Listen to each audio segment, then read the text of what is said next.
There was a time in my life when everything around me was moving so fast. It felt like I was losing pieces of myself in the whirlwind. The deadlines, the expectations, the constant hum of other people's voices trying to tell me who I should be. I remember sitting alone in my backyard one evening, watching the sun melt into the horizon, and feeling something I hadn't felt in a long time: silence.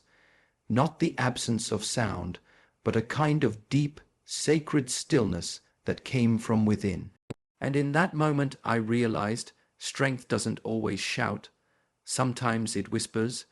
We live in a world that confuses noise with importance. We think that if we're not busy, we're falling behind. But let me tell you, strength isn't in how loud you are or how much you're doing. It's in how grounded you can stay when the world tries to pull you in every direction. I've met leaders, artists, mothers, survivors, people who've walked through fire, and the strongest among them all had one thing in common: a stillness inside that no storm could shake. That stillness doesn't come from wishing for peace. It comes from choosing it, day by day, breath by breath. It's a decision you make every morning when you wake up and decide not to let the world define how you feel.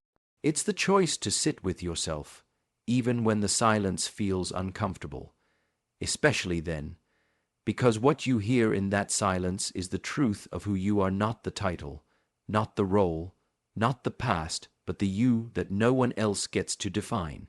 I remember speaking with a woman who had lost everything: her home, her marriage, her sense of identity, and she told me that it wasn't the rebuilding that made her strong. It was the morning she sat on her kitchen floor, closed her eyes, and said, "I don't know who I am without all of that, but I'm going to sit here until I find out." That is power, the kind that no circumstance can touch. You see, inner stillness isn't passive. It's the fiercest kind of strength there is, because when you're still, you can see clearly. You stop reacting and start responding. You stop trying to control what's out there and begin cultivating what's in here. And that changes everything. You begin to walk through life like you've got an anchor in your soul, something that holds you steady, even when everything around you sways. But let me be honest, stillness is not always easy. The minute you try to be still, the mind starts racing. The ego throws a tantrum. Old fears come knocking, and that's the work. That's where the transformation begins. Because if you can learn to sit through that discomfort, to not run from yourself, you'll uncover a kind of power that doesn't need to be seen to be real. I've learned that the people who cultivate stillness have a kind of gravity to them. They walk into a room and shift the energy, not by being the loudest, but by being the most present. There's a presence that comes from knowing yourself so deeply that no one else's chaos can disrupt your calm. That presence is magnetic, it's healing, and it's available to every single one of us, no matter our story. There's something we all carry, though most of us try to hide it: pain. Emotional pain, physical pain, the kind of pain that doesn't announce itself with tears, but with silence. The kind that lives behind a smile. I used to believe that pain was something to run from, something to fix or forget. But life, in its deep and mysterious way, kept bringing me back to it, over and over again. Until I finally stopped running, sat with it, and asked, "What are you here to teach me?" Pain is not the punishment, it's the invitation. It's life's way of getting our attention when the whispers weren't enough. So many of us treat pain like a sentence, something we must endure or escape. But I've come to see that pain is not where your story ends. It's where a deeper chapter begins. Not a breakdown, but a breakthrough. Not a wall, but a doorway. And sometimes the only way to get to the next level of your life is through the very thing you hoped to avoid. I once met a woman who had lost her son, the kind of pain that reshapes the soul. She told me she thought she'd never smile again, never breathe without aching. But over time, as she began to share her story with other grieving mothers, something shifted. Her pain didn't disappear, but it became purpose. She said, "The hole in my heart became a well I could draw from to help others." That is what it means for pain to become a portal, not to erase it, but to transform it. We live in a culture that wants instant relief. Numb it, distract from it, cover it up. But real healing asks something more of us. It asks us to feel, to sit in the fire long enough to be forged into something new. And yes, it hurts. Growth always does. But on the other side of that pain, there is clarity, there is depth. There is the version of you that knows how to rise because they've been broken open. I've learned that pain strips away the noise. It humbles you. It takes away the illusion that you're in control of everything. But it also makes space for something more authentic to emerge. When your heart has been broken, it becomes more tender. When your plans fall apart, you begin to listen to the deeper calling. There is something sacred in the unraveling because it clears the way for your becoming. I think about the hardest moments in my own lifetimes when I felt misunderstood, betrayed, lost. At the time, it felt like darkness, but when I look back now, I see those moments as initiations. They pulled me inward, they demanded truth, and little by little, they carved out a woman who no longer needed the world's permission to be whole. The people who inspire me most are not the ones who have lived without pain. They are the ones who allowed pain to shape them not into victims, but into visionaries, into people who carry light because they've walked through their own shadows. There's a depth in their eyes, a softness in their strength. That's the kind of strength that lasts. Pain is the teacher none of us ask for, but all of us meet. And when it arrives, we have a choice to close up or to open. To stay stuck in the suffering or to step through it into something wiser, deeper, freer. The pain doesn't define you, but what you do with it will. There's a moment in every life when the question rises, why did this happen to me? It might come after a heartbreak, a betrayal, a loss so heavy it knocks the air from your lungs. And it's tempting to believe that the meaning of it all is written in stone, that the pain means you were forgotten, that the failure means you weren't enough. But let me tell you something I know for sure. The facts of your life are not the meaning of your life. You get to choose what your experiences mean. So many of us live under stories we never wrote. We inherit beliefs, roles, and narratives from other people, family, society, even old versions of ourselves. I used to think I had to prove myself worthy of love, that success meant never showing weakness, that trauma was something to bury and forget. But those weren't my truths.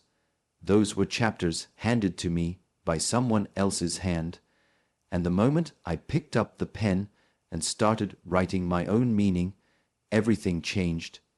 You see, we cannot always control what happens to us. Life will bring sorrow, confusion, uncertainty. But meaning, that's where your power is. Meaning is the interpretation you give to the event. It's the lens you choose to look through. Two people can go through the same storm and come out with different stories. One may see destruction, the other may see rebirth, and that difference, that's authorship. I once spoke to a young man who had been incarcerated for a crime he didn't commit. He lost a decade of his life. But when he was released, he looked me in the eye and said, "They took my time, but they didn't take my spirit. I used those years to read, to study law, to prepare myself to help others." He didn't just survive his story, he rewrote it.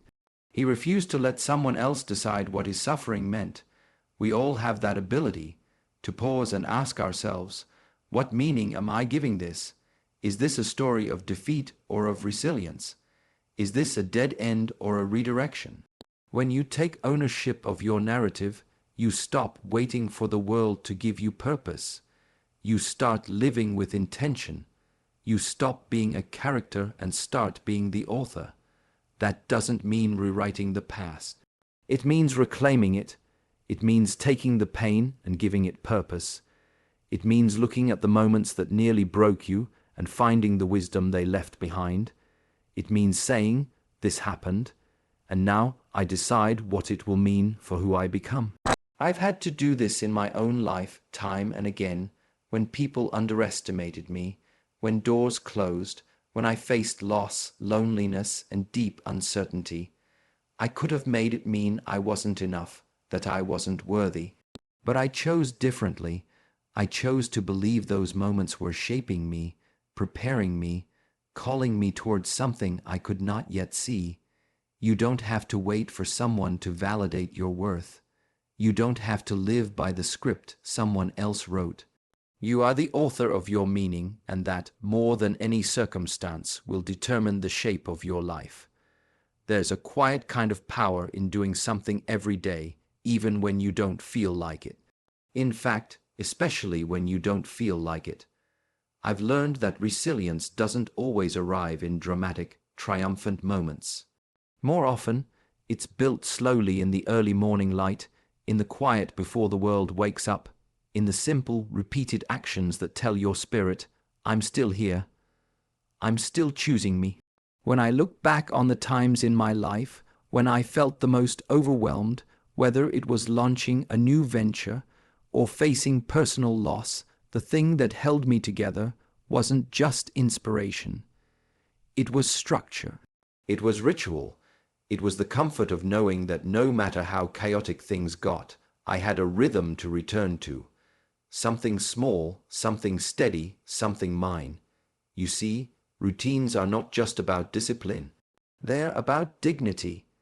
When you make your bed in the morning, when you light a candle before meditation, when you walk the same path every evening to clear your mind, you are reminding yourself that you matter. You are telling your nervous system, there is order here, there is intention here, there is choice even in uncertainty. I once interviewed a woman who had survived the unimaginable years of displacement, trauma, starting over in a new country. And when I asked her how she kept going, she didn't talk about grand goals or future plans. She talked about brushing her hair every morning, sitting in the same chair with her tea, journaling 1 page a day. "It's how I held on to myself," she said. "That stayed with me. Routines are the scaffolding we build around our lives to remind us of who we are when things fall apart. They give us something to lean on when our emotions feel too heavy to carry. And they don't have to be complicated. Sometimes it's 5 minutes of stretching. Sometimes it's reading a paragraph from a book that grounds you. It's less about the task and more about the return to presence, to self, to intention. There's a misconception that strong people don't struggle, but the truth is, strong people prepare.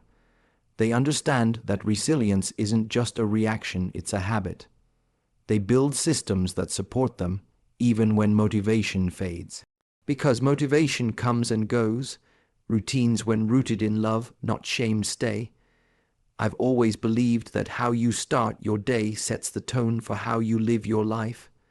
That's why I protect my mornings. I wake up early, I breathe, I read something that feeds my soul, and I do it not because every day is perfect, but because I want to meet each day with clarity and grace. That rhythm, that repetition has saved me more times than I can count. It's in the showing up again and again that we become strong. Not in the absence of pain or challenge, but in our decision to keep choosing our well-being. Routines are how we practice resilience before the world demands it. They are how we remind ourselves that we are not powerless, we are participants in our own healing. There is a kind of strength we can't generate alone, a fire we can't light by ourselves. I've learned that no matter how capable, successful, or independent we are, we all need people. Not just acquaintances or followers, I'm talking about real connection. The kind that sees you, hears you, holds space for your truth without trying to fix it or change it. That kind of connection doesn't just comfort us, it fuels us. I remember one of the lowest points in my life. I had all the outer signs of success, but inside I felt empty, uncertain, tired in a way that sleep couldn't touch. And it wasn't until I sat across from someone who looked me in the eye and said, "You don't have to carry it all alone," that I realized how much I'd been withholding. That moment, that simple sentence reminded me that we are not meant to be self-sufficient at the cost of our souls. We are wired for connection. It's not a weakness.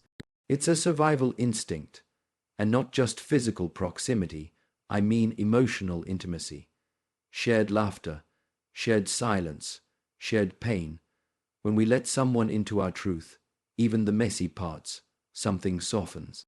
Something heals, and in that healing there is energy, there is restoration, there is life. I think about the women I've interviewed who have overcome incredible adversity, abuse, addiction, loss. And again, I hear the same thing. It wasn't just me. Someone believed in me when I didn't believe in myself. That's the power of connection. Sometimes, just being in the presence of someone who refuses to let you give up becomes the lifeline you didn't know you needed.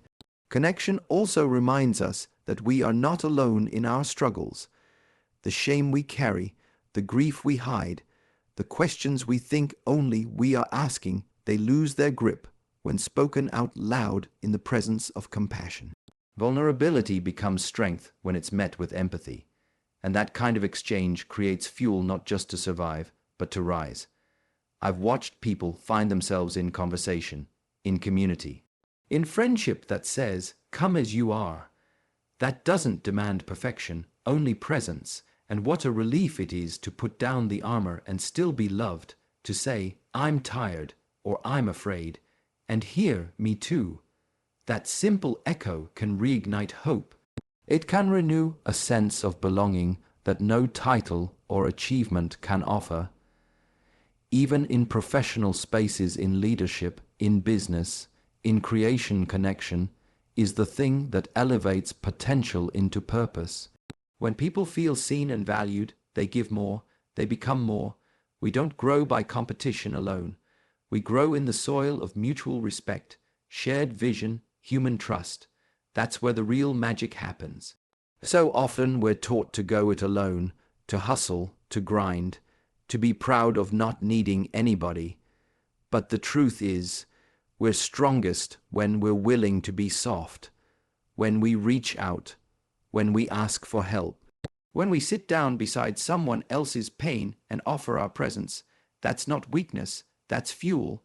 That's how we remember we're human. That's how we keep going. There comes a moment in every life when holding on becomes heavier than letting go. We cling to what was the old dream, the old identity, the relationship that's run its course, the version of ourselves that once made sense. We tell ourselves, if I just try harder, if I just wait a little longer, maybe it'll work again. But deep down, we know the season has changed, and the truth is, you can't rise while dragging everything with you. Letting go isn't weakness, it's wisdom. It's knowing when something no longer serves your growth, not because it was bad, not because it didn't matter, but because you are not who you used to be. I've had to walk away from things that were deeply familiar. People I loved, roles I'd outgrown, stories I'd told myself for years, and it never got easier, but it always made me lighter. It always made space for something new to find me. I once talked with a woman who had spent 2 decades building a career she thought she wanted. On paper, she was successful. Inside, she was exhausted. And one day she said, "I woke up and realized I was living a life that fit the person I used to be." That one sentence stayed with me because we all evolve. And sometimes the bravest thing we can do is admit that what once fulfilled us no longer does, and that's okay. Letting go is not always dramatic. Sometimes it looks like unfollowing a voice that makes you feel small. Sometimes it looks like closing a chapter quietly, without fanfare or permission. Sometimes it looks like telling the truth to yourself, "I am no longer available for what drains me." And when you do that, When you choose release over resistance, the shift begins. But not all at once, but surely. You see, we carry so much that's not ours, expectations that were placed on us, guilt that we inherited, pressure to be everything to everyone, and at some point we must ask, what do I need to put down so I can breathe again? Because every yes to something that no longer serves us is a no to the life that's trying to emerge. You cannot pour yourself into the future if your arms are full of the past. I've learned that every meaningful rise in my life came after a release. Whether it was stepping away from a job, healing from heartbreak, or shedding an old belief about my worth, the rise didn't come because I added more. It came because I let go. I surrendered the illusion of control. I made room for grace. I allowed space for the unknown to show me something better. There's a sacred power in surrender, not the giving up, but the giving over. The saying, I've carried this long enough. Now I choose freedom. And in that moment, life rushes in with new energy, not because we forced it, but because we created space for it. That space, that openness, is where transformation happens. It's where the soul can breathe again. So many of us are waiting for the next level, the next opportunity, the next breakthrough, while still clutching what we should have released. But growth has a cost, and that cost is comfort. It's certainty. It's the known. Letting go is how we say yes to our becoming. It's how we rise into the version of ourselves that is no longer bound by who we've been. For of